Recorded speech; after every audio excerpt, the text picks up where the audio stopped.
You remember walking into the mall in the 1970s. The doors opened and cool air hit your face in the middle of summer. The fountain straight ahead. You met your friends there and wandered for hours. Sometimes you had a few dollars. Sometimes you didn't, but you stayed anyway. In this video, we're stepping back into that version of the mall. The stores, the sounds, the feeling of being there. Today, you can buy almost anything without leaving your house. But back then, you went to the mall to be where things were happening. And there are a few details about those malls most people have completely forgotten. Let's go back and see what we've forgotten. The mall didn't appear by accident. It showed up right when American life was spreading out. In the early 70s, families were moving into new suburbs. Split-level houses, two-car garages, station wagons in the driveway. Shopping changed with that move. Instead of walking down Main Street, people were driving. Developers saw it and built something designed for cars. By 1975, enclosed malls were opening across the country.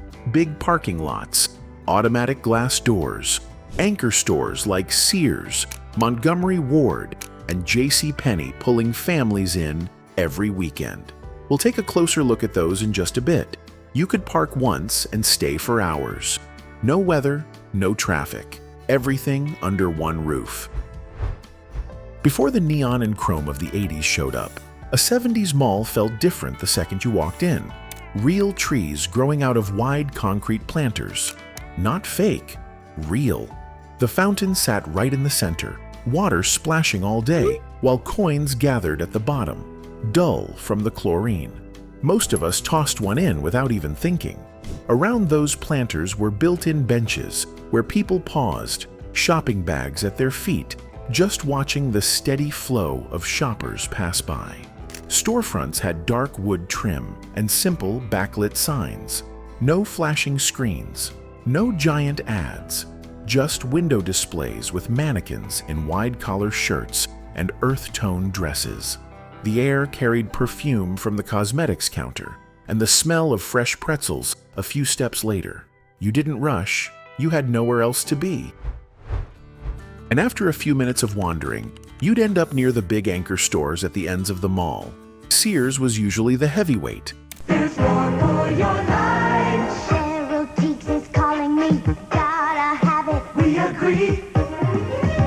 There's more for your life at Sears.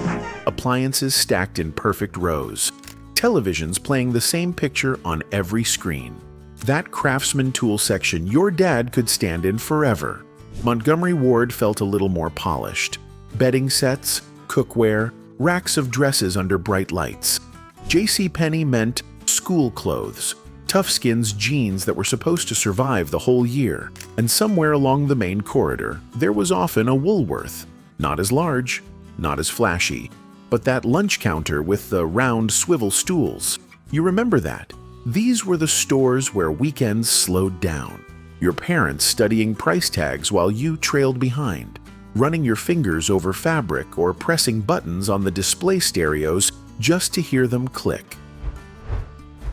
And once you stepped back into the main corridor, the mall felt different again. This was the part you looked forward to. RadioShack was hard to ignore. Best in America, RadioShack. Nobody compares to RadioShack. A name people trust, products they know, a service to count on. There's one place to go.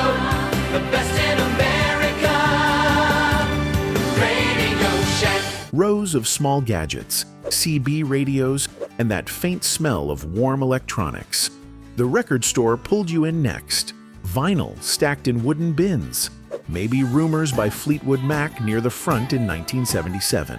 B. Dalton or Walden books felt quieter. You'd flip through paperbacks and hope nobody asked if you were buying one. Spencer's had lava lamps glowing in the back and things that made you laugh but probably shouldn't. KB Toys meant model kits, and, by the end of the decade, Star Wars figures behind glass. Hickory Farms offered tiny cubes of cheese on toothpicks, and then the sound of that metal blender at Orange Julius. You didn't always have money, but you always stopped. If you were meeting friends at the mall, you had to set it up ahead of time, and if someone was late, you waited. There was no cell phone to call, no message coming in. You stood there scanning the crowd, looking for a familiar face, and once everyone showed up, you had options. Maybe you drifted toward the arcade that started popping up near the end of the decade. The sound of Space Invaders in 1978. Quarters lined up along the edge of the machine. Today, kids stand in the same spot, but their eyes are on a screen. Back then, you looked up. You wandered for hours, circled the same stores twice, sat in the food court with one drink and made it last. No buzzing in your pocket, just time. And for a few hours, it felt like freedom. One thing you can't leave out when talking about 70s malls is the smoking.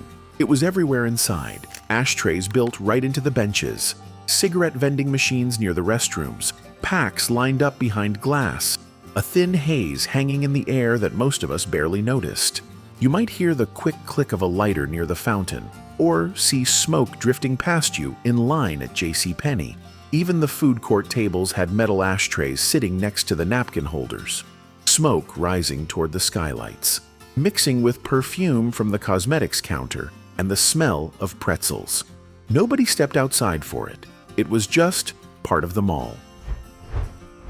Somewhere along the way, the mall stopped being just a place to hang out. It became the place where you filled out your first job application, a name tag pinned to your shirt, a schedule taped to the wall in the back room, learning to count a register without coming up short at closing time, watching the clock during a slow shift, wishing it would move faster. And then there were first dates. You probably still remember yours. Showing up a little too early because you didn't want to get it wrong. Meeting at the food court and sharing one large Coke with 2 straws. Walking the corridor twice just to keep the conversation going.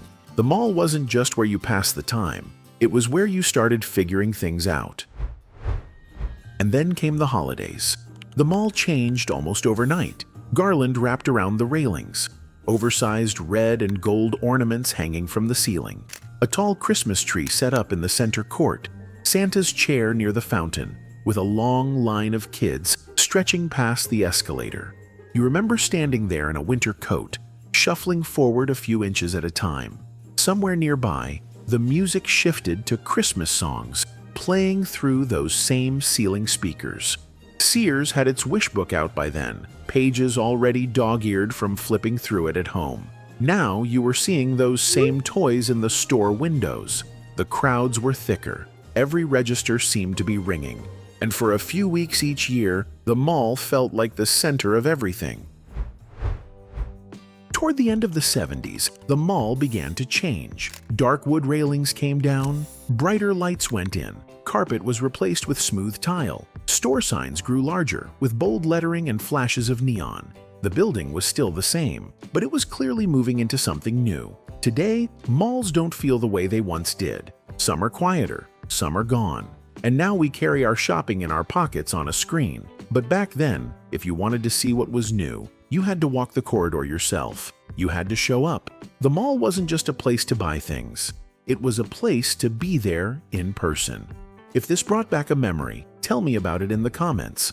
I'd love to know the name of your mall and what you remember most. And if you enjoy looking back at moments like this, subscribe to Memory Trails so you don't miss the next one.